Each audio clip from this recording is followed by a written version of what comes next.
everyone and welcome to your NARSA weekly update for the week commencing Monday the 26th of February 2024. It's Gary here again, and you know what, I'm going to just acknowledge this particular part right now and say that I know that I've been saying this over the last wee while, but who would have thought, even just for a second, that we'd be where we are right now just a few short months ago, just a few short weeks ago.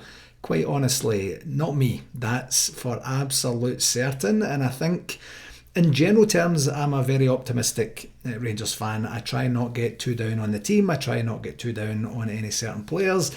I am a fan. I'm a supporter. I will do everything I can to help Rangers succeed. And I try not to take it too seriously. I haven't always succeeded in that. And I haven't always succeeded in being the most optimistic or positive fan in the world either. However, even then, it literally just gets better and better and better. And Saturday's game was a new peak completely for this team. And you know, I was talking to a pal of mine last week, and we were essentially discussing performance levels and like musing upon whether the Rangers have any other performance levels in them, you know, because we know that the mob from the East End with similar players have produced better levels of consistency, performance and results than they have been over the last wee while, albeit not under the same type and style of pressure. So do we have any further levels in us now? I know I'm going to caveat this part with,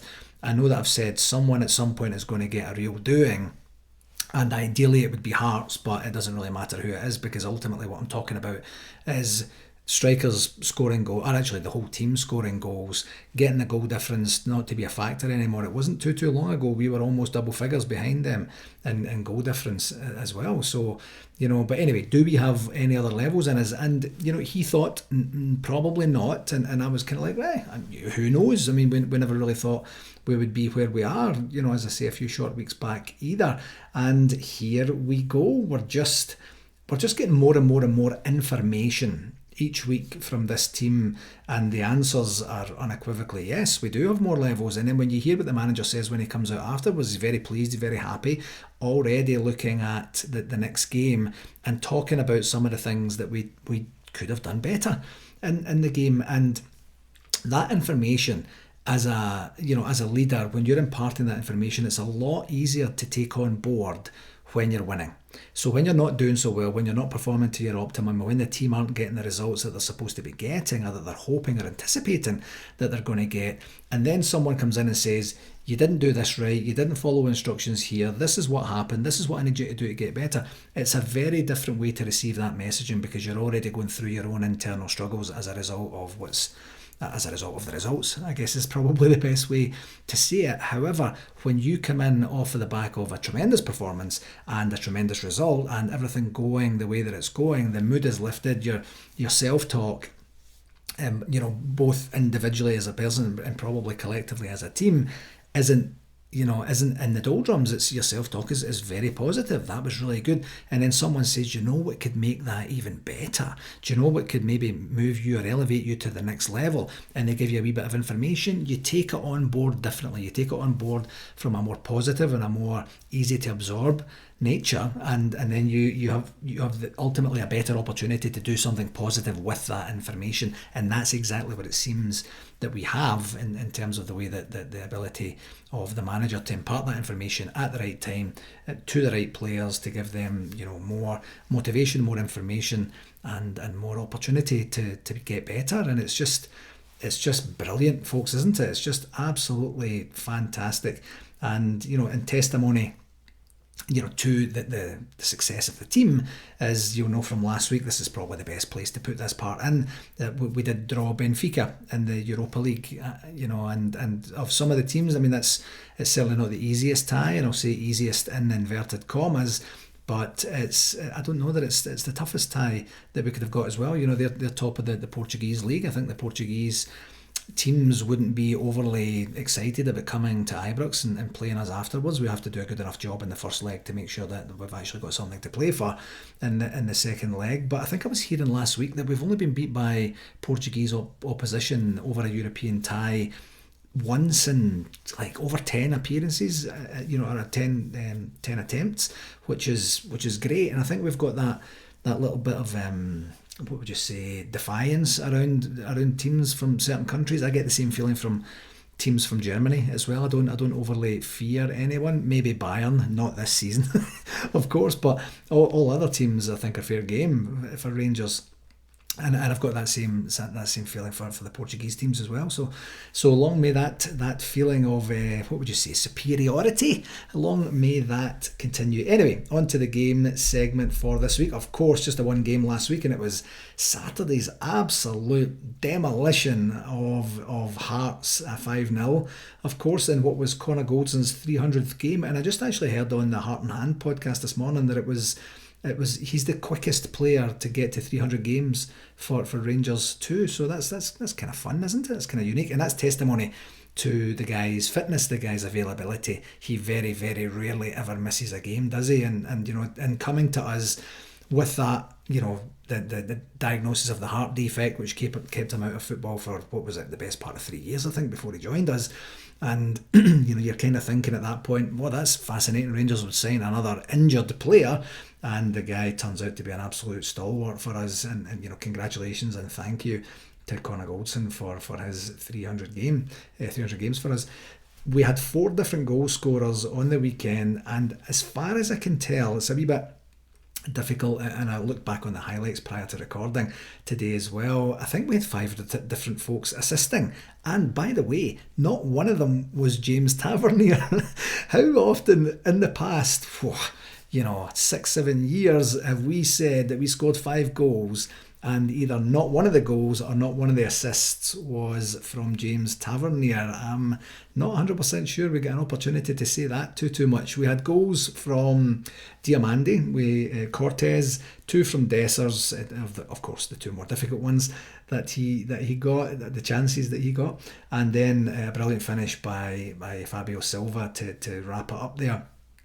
And like I knew someone, as I mentioned just on the introduction there, that was going to get, with the way that we were playing and the chances we were creating, someone was going to get an absolute pasting. I wasn't 100% sure it was going to be against Hearts, to be very honest. Statistically, we were kind of almost neck and neck over the last 10 games that we'd played. We had 10, I think, what did we have, 9 victories in a defeat, and they had 9 victories in a draw. So we're coming in there very, very even keeled, if you like, and there's also the potential there, for us to slip up. Hearts are flying, they've got nothing to fear, they probably come in with a game plan, and that's the way that it goes. But we always have potential for really playing expansive, explosive and chance creating football when the teams come and try and play football against us, and that's kind of what happened on the weekend, wasn't it? We were just absolutely brilliant from start to finish. We got goals. How often again can you say this? We got goals at absolutely crucial times. We got start at the very start of the first half, at the very end of the first half, at the start of the second half. And then after that, it's kind of a case of, how many are we going to get? And it's just incredible to see us flying and in the position that we are for right now. And Big Phil he just seems to have a solution for every single game and every single situation within a game. And make no mistake, folks. Back to the stats part there. This was genuinely the second best team in the country right now, and we schooled them from absolute beginning to the end. Was it our best performance of the season? Possibly. It certainly wasn't the worst, that's for sure. And we've seen a couple of stink bombs at the beginning of the season there in particular. And it's just another testimony to that we can win in any way. We can win playing football, we can win ugly, we can win stuffy, we can win expansively, we can win playing well, we can win playing not so well. And the list goes on. And I know that it's early, and I know that we still have a lot of games to go. We're not in single figures yet, but this is all the hallmarks of a championship winning team. I'm not saying we're going to win the championship, but it's the hallmarks of a championship winning team, the ability to be able to make situations where they're in positions to win games every single game. And it was just fabulous. It was just absolutely fantastic. The positives, the entire thing from beginning to end, it was all absolutely incredible. Of course, great to see the new guys getting off the mark with their goals and their contribution, and of course good to see the folks coming from the bench making an impact at the same time. But I'm just going to kind of bubble this up in one big statement and say the whole thing was absolutely brilliant. Negatives, there's really none. It wasn't a complete performance, but it was getting close to what we could be considering as a near complete performance. The only, and it's not a negative, but the only thing that I think possibly would be used by the coaching staff as we can get better in these areas would be letting things kind of slip a wee bit. It seemed like we were a wee bit desperate towards the end to continue to add to the goal tally, which is not a bad thing at all, but that gave them some chances, and you'll see that when we get to the stats part in a second here. And we were just a wee bit loose in our defence towards the end of the game, but Jack Butland in goal, we don't really have any danger then of losing anything or making the score seem a wee bit more respectable, because it didn't deserve to be respectable. We were way better. We were 5 goals better than Hearts over the course of the game on the weekend there. On to the stats.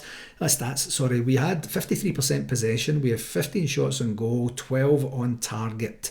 15 on goal, 12 on target. So we're getting our target ratio up a wee bit versus their 10 shots on goal and 5 on target. But the majority of those, as you remember, was kind of towards the mid and end of the second half. So that kind of flatters them a wee bit. On the referee watch, nothing much to say about Nick Walsh. He did okay as far as I can remember. A couple of bookings here and there. Wasn't really overly annoying. So he'll get the standard 7 out of 10. 2 games this week coming up, and the first one, as I'd mentioned on last week's pod, is the big one. It's away to Kilmarnock on Wednesday, the 28th of February, and that's a 2:45 p.m. Eastern Standard Time kickoff, and that's 7:45 p.m. in the UK, of course. And you'll remember, back to the very first game of the season, we had an absolute stink bomb, which was a little bit of a taste of things to come, where we got beat 1-0 in the first game of the season.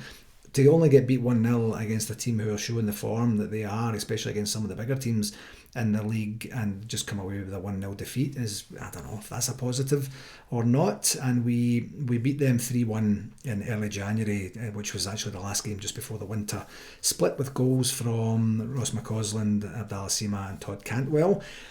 But that wasn't one of the easier 3-1s. The scoreline kind of somewhat flattered to deceive, and Derek McInnes has them absolutely drilled, and it's going to be another very, very difficult game. We've just this past weekend played the second best in the team, and now we're going to play the third best team in the league in the last, in a 5-day period. So we really need to be up for this game. If Phil can produce a performance, and the guile to win this particular game, I'm going to start dreaming, folks. I really am. I'm going to start to get to a spot where I think that maybe something special is going to happen. And so let's just see. Fingers, everything is absolutely crossed for this one. And our second game of the week is also in the league, of course, and that's on Saturday the 2nd of March.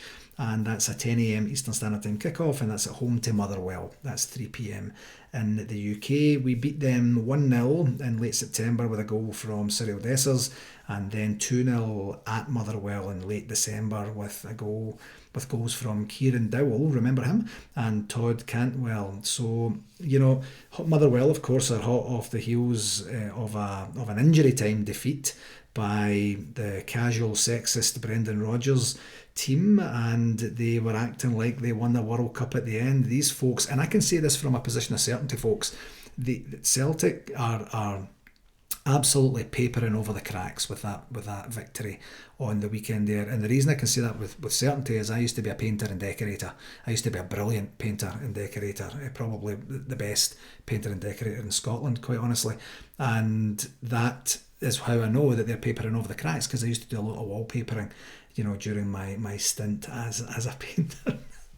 It's actually true. Maybe the best in Scotland is a wee bit of an exaggeration, but the rest of it is true. So we have a massive March to look forward to. We've got games in the league, we've got games in the Europa League, and we have a game in the Scottish Cup that's going to form part of it. And this is just what's brilliant about being a Rangers fan, isn't it? Continuing as we move into March, competing on 4 fronts is is all that we're looking for, and also to have the only trophy available thus far in the trophy room securely in our trophy room means that things are really, really looking up for our team, and long may that continue. In terms of RTV, I think we were okay on the weekend. I didn't hear too much about anything on the weekend. I did follow up with RTV about the challenges for the Ross County game the previous midweek, where we kind of, a lot of people had access issues up to and including about 30 minutes into the first half. And I was told that there were some challenges on the single feed from our broadcast partners at Stream AMG. I don't know what those challenges were. I don't know what has been done to rectify them. I do know that RTV are having a meeting with them over the next wee while, so we might get a wee bit more information about that. But yeah, as I think I mentioned last week, it's quite unusual for us to have some challenges in and around the feed quality from RTV, thus, are such as the advances in technology that we've enjoyed over the last wee while. So if I get any more information about that, we will certainly communicate that. On the shout outs, I just have the one shout out for this week, and it is to advertise the Toronto Midtown Rangers Supporters Club's Curry Night, and that is coming up. It's actually coming up this Friday, I believe it is.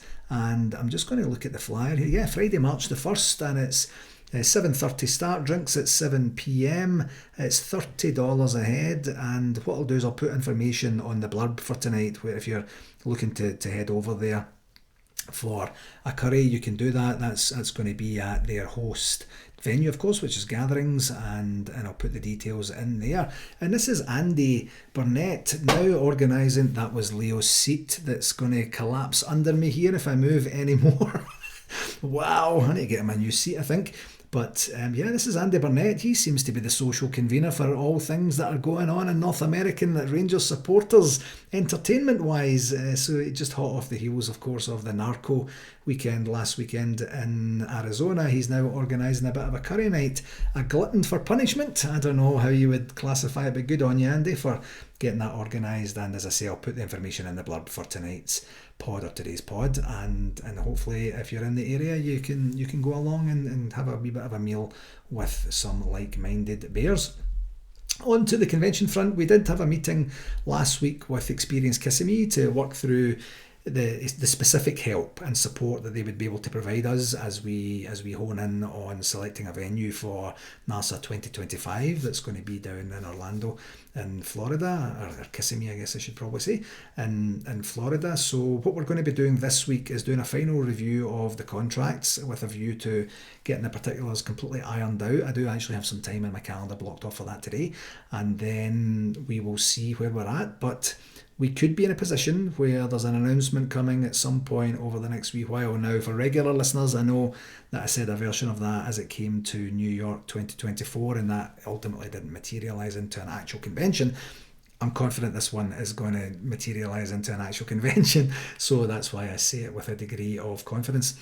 On the other convention front, which is not NARSA's, this is the final week where I'll get an opportunity to promote and wish provide all of our best wishes to Billy Brownlee, everyone from ORSA and the Sunshine Coast Ranger Supporters Club, as it's this week they are hosting their convention in Queensland, Australia. It's from Thursday the 29th until, what would that be, Sunday the 3rd of March. I'll keep the links up if you're looking to do any last minute support in terms of fundraising, and you can see what's going on. I spoke to a number of people last week actually who were heading over there, so I know the Five Stars crew are heading over there. I know that Mark Haitley and a few other representatives of the club are heading over there at the same time, so I'm sure it's going to be a great time. I imagine with it being called the Sunshine Coast that it's going to be sunny when they're there, and they will have a fabulous time. So if you get a chance to keep up with that sort of thing on social media, you'll get an opportunity to see how they're doing and what they're doing. But yeah,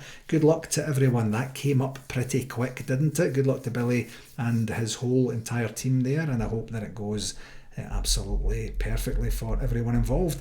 On to the communications for this week. Rangers finally put up their Gers guide. They seem to be pretty slow in that one. I'm recording this. I record these early now on a Monday because I'm underemployed, and right now it's 9:49 a.m, but they just published it recently there. So today you'll have Inside Ibrox and all the information on RTV from the Hearts game, and they've also published the loan review today they will be publishing the loan review today for all of our players that are out on loan.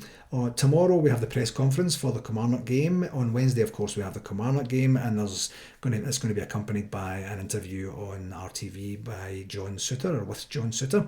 On Thursday, there's actually a number of interviews on Thursday with various folks from various teams within Rangers. I didn't want to list them all out, but go take a peek at that. On Friday we have the press conference for the Motherwell game, and on Saturday of course we have the Motherwell game, and then on Sunday we have the return of the women's team, and they're away at Hibs, and that's at the Meadowbank Stadium with a kick-off of 4:10 UK time. Hopefully Joe Potter's team can get back from the international break with a bang and just continue to keep the rest at bay. You'll know that we have that 4-point lead, and hopefully they get that maintained. The fixtures for the post split were just announced. What would that be? That was just last week, I think, wasn't it? And I expected to see 5 games, but there's something like 10 or 15 games to go or something like that. There's quite a lot of games, a lot of football yet to be played, and some difficult ties in there. So hopefully they can continue to navigate that and lift the trophy at the end of the season, which is of course what the men's team are attempting to do, and I would love it if we could do both.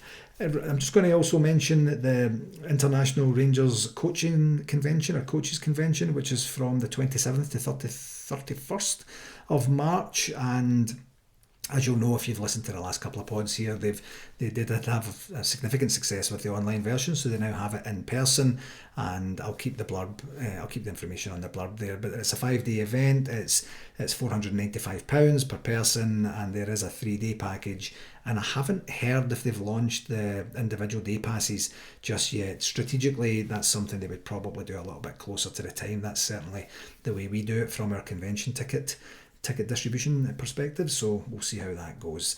And also I did talk about Rangers International Soccer Academy announcing the Burlington arrangement last week, and they also announced this past week that they have signed a similar agreement with Yorkston United Football Club, which they're from Saskatchewan, so we don't have any presence from a NARSA perspective in Saskatchewan, but good to see them getting some dots in different parts of the country. I'm not as disappointed they didn't engage us with this one because we don't have anyone there, but when they're going to Burlington and we have a club there and we don't even know about it until the announcement's made, that's just odd in my opinion.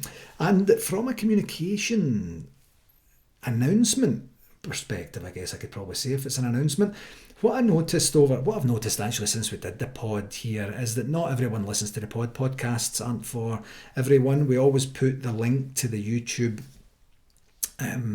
It's not really a video, it's just the audio on YouTube for people that don't have a podcast app but they do have an internet connection. They can literally just click on the link and then listen to everything, and then of course you can download it on your regular podcast app at the same time. But what we've also noticed is that not everyone consumes all the time. So then I'll get a question, say on the NARSA WhatsApp chat or something, and I'll say, did you listen to the pod? Or it sounds like you didn't listen to the pod last week because I mentioned it then. And they're like, I don't listen to pods, just tell me the answer. And I kind of sometimes don't feel like repeating myself, to be dead honest. I know that sounds a little bit aloof, but a lot of effort and energy goes into producing this information on the pod, which is why we also put the blurb there so that I can pique your interest about what it is you're going to listen to. Anyway, I know that there's maybe a bit of a desire out there for something in writing. So over the last wee while, Lorraine and I have been chatting about the best way to get information to the masses. Of course, the main part being our membership, but if we could maybe even publish it on a wider scale. So what we do have, and you're going to see for the first time, certainly the first time in my tenure, this week, is a NARSA newsletter. It's going to come on the back of the pod. We're not 100% sure when we're going to publish it. Maybe we'll try and get to a spot where we're publishing the pod and the newsletter in the same day. And the ask is for every single member club who receives it to distribute it to their members. That's it.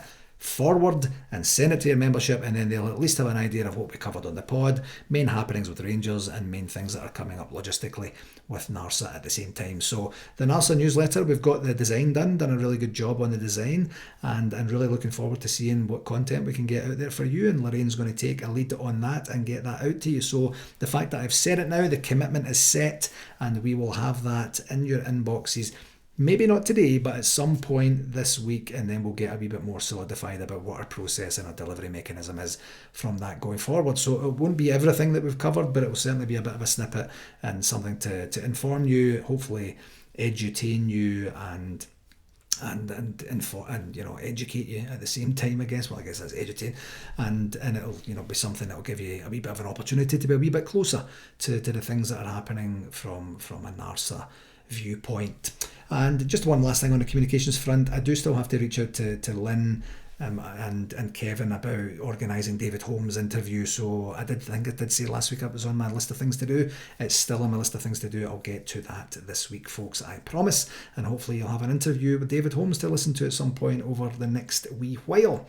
Okay, I'm glad this is a wee bit shorter this week, because they were getting a wee bit long over the last couple of weeks. Such was my gushing about everything that was going on in Big Phil's land.